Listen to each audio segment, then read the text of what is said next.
صلی اللہ علی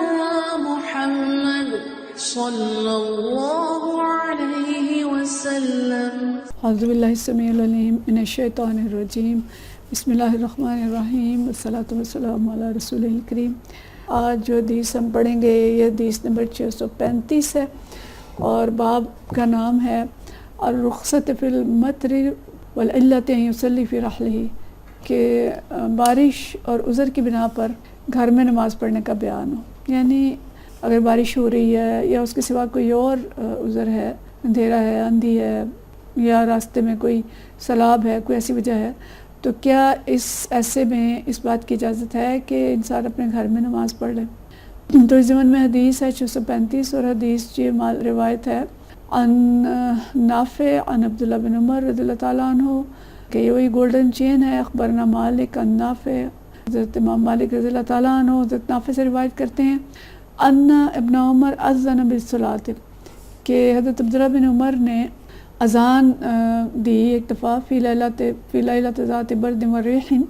ایک ایسی رات میں کہ جو برد بھی تھی اور اس میں ہوا بھی چل رہی تھی، یعنی ٹھنڈی رات تھی، سردیوں کا موسم تھا اور تیز ہوا چل رہی تھی۔ اذان دی انہوں نے سال میں، ثم قال، اور فرمایا الا صلوا فی الرحال، کہ مؤذن کو انہوں نے خود یہ بات کہی، لوگوں سے کہا کہ اپنے گھروں میں نماز کر لو۔ ثم قال، پھر انہوں نے فرمایا ان رسول اللہ صلی اللہ علیہ وسلم کان یأمر المؤذن، کہ نبی کریم صلی اللہ علیہ وسلم مؤذن کو حکم دیا کرتے تھے اذا کانت لیلۃ ذات برد و مطر،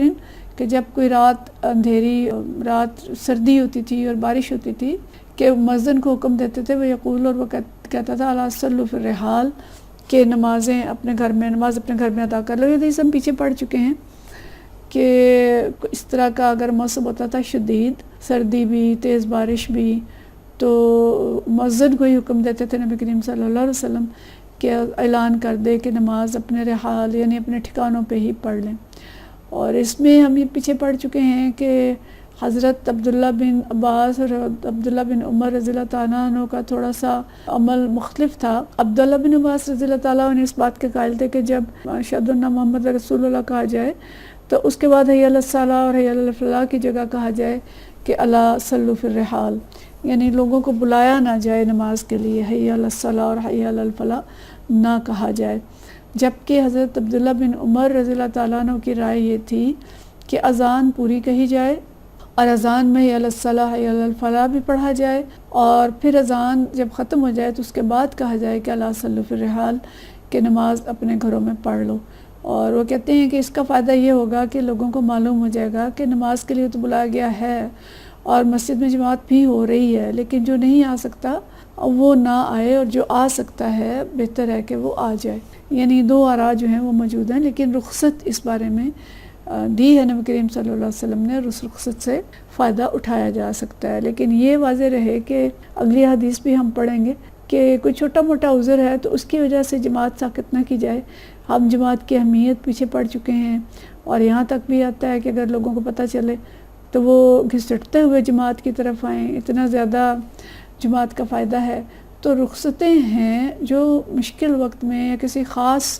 عذر کی بنا پہ دین کے اندر رخصت ہوتی ہے، اس رخصت کو بس ایک بہانہ نہیں بنا لینا کہ وہ بہانہ بنا کے اور جماعت جو ہے وہ ترک کر دی جائے، یا دیگر کوئی عمل ہے تو اس میں رخصتوں کو زیادہ ترجیح دی جائے اور عزیمت کا راستہ چھوڑ دیا جائے۔ تو عزیمت میں بہرحال عظمت ہے، اور رخصت لیکن موجود ہے کہ اگر مجبوری ہو تو رخصت سے فائدہ اٹھایا جا سکتا ہے۔ اگلی حدیث ہے حدیث 636، اور یہ حدیث جو ہے حضرت محمود بن الربیع سے روایت ہے عن محمود بن الربیع الانصاری، وہ بیان کرتے ہیں ان عتبان بن مالک ایک صحابی تھے، کانا یؤم قومہ وہو اعمى، وہ اپنی قوم کی امامت کرایا کرتے تھے اور وہ نابینا تھے۔ وانہ قال رسول اللہ صلی اللہ علیہ وسلم، انہوں نے رسول اللہ صلی اللہ علیہ وسلم سے کہا یا رسول اللہ انہا تکون ظلمتا والسیل،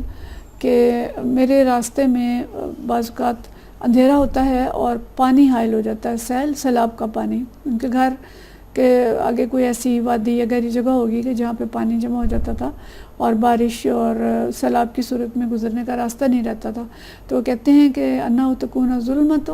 والسیل کہ اندھیرا ہوتا ہے اور راستے میں پانی حائل ہو جاتا ہے، وَأَنَا رَجُلٌ ضَرِيرُ الْبَصَرِ اور میں ایک کمزور نظر کا آدمی ہوں۔ ضریر کہتے ہیں جس کی نظر بہت زیادہ کمزور ہو، مکمل نابینا نہ ہو، یعنی نابینا پن کے قریب ہوتا ہے لیکن مکمل نابینا نہیں تھے وہ، تو کہتے ہیں کہ میں ایک نابینا یا کمزور نظر کا آدمی ہوں۔ فصلی یا رسول اللہ صلی اللہ علیہ وسلم فی بیتی مکانا اتخذہ مصلی کہ میرے گھر میں آپ کسی جگہ پہ نماز پڑھ دیں اور میں اس کو اپنا مصلی بنا لوں۔ فجاءہ رسول اللہ صلی اللہ علیہ وسلم فقال تو نبی کریم صلی اللہ علیہ وسلم ان کے گھر تشریف لے گئے اور فرمایا این تحب ان اصلی کہ آپ کون سی جگہ پہ پسند کریں گے کہ میں نماز پڑھوں؟ فاشار الی مکان من البیت تو انہوں نے اپنے گھر کے ایک طرف اشارہ کر دیا کہ آپ یہاں نماز پڑھ دیں۔ فصلی فیہ رسول اللہ صلی اللہ علیہ وسلم تو نبی کریم صلی اللہ علیہ وسلم نے وہاں نماز پڑھی، اور ظاہر ہے انہوں نے پھر اس جگہ کو جہاں پہ نبی کریم صلی اللہ علیہ وسلم نے نماز پڑھی تھی اپنا مصلی بنا لیا۔ اچھا، یہاں پہ ایک اور بات بھی لطیف بات لکھی ہے کہ حضرت ابن ام مکتوم نے اجازت کی چاہی تھی نبی کریم صلی اللہ علیہ وسلم سے کہ میں نابینا ہوں تو مجھے آپ اجازت دے دیں کہ میں گھر میں نماز پڑھ لیا کروں۔ تو نبی کریم صلی اللہ علیہ وسلم نے ان سے فرمایا تھا کہ کیا آپ حی علی الصلاۃ حی علی الفلاح کی آواز سنتے ہیں؟ تو انہوں نے کہا ہاں سنتا ہوں۔ تو پھر آپ نے فرمایا کہ پھر آپ جماعت کی طرف آئیں۔ تو ابن ام مکتوم کو آپ صلی اللہ علیہ وسلم نے اجازت نہیں دی، حالانکہ وہ پیدائشی نابینا تھے، اور عتبان بن مالک جو ہیں یہ بعد میں نابینا ہوئے تھے اور پورے نابینا بھی نہیں تھے، تو ان کو نبی کریم صلی اللہ علیہ وسلم نے اجازت دے دی۔ تو اس میں علماء نے دو چیزیں لکھی ہوئی ہیں کہ ابن ام مکتوم جو ہیں وہ یہ چاہتے تھے کہ گھر میں نماز پڑھوں مگر ثواب مجھے جماعت کا ملے، تو نبی کریم صلی اللہ علیہ وسلم نے فرمایا کہ یہ نہیں ہو سکتا، اگر نماز با جماعت کا ثواب چاہتے ہیں تو پھر ہر صورت مسجد آنا ہوگا۔ اور عتبان بن مالک یہ چاہتے تھے کہ کم از کم میری نماز ادا ہو جائے اور مجھے اپنی نماز کا ثواب مل جائے، اور اگر نبی کریم صلی اللہ علیہ وسلم یہاں نماز پڑھ لیں تو مجھے زیادہ ثواب مل جائے،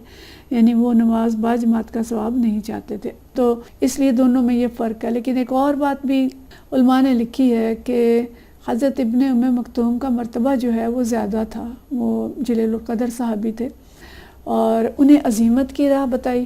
اور حضرت عتبان جو ہیں وہ اس مرتبے کے صحابی نہیں تھے تو انہیں اجازت دے دی۔ واللہ عالم اصل بات کیا ہے، لیکن بہرحال یہ دونوں چیزیں جو ہیں وہ موجود ہیں۔ اور ایک بات یہ بھی ہے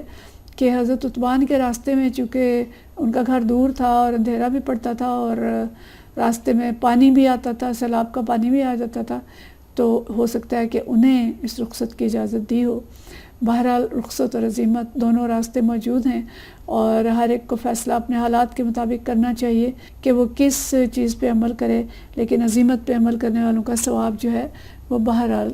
زیادہ ہوگا۔ وآخر دعوانا ان الحمد للہ رب العالمین۔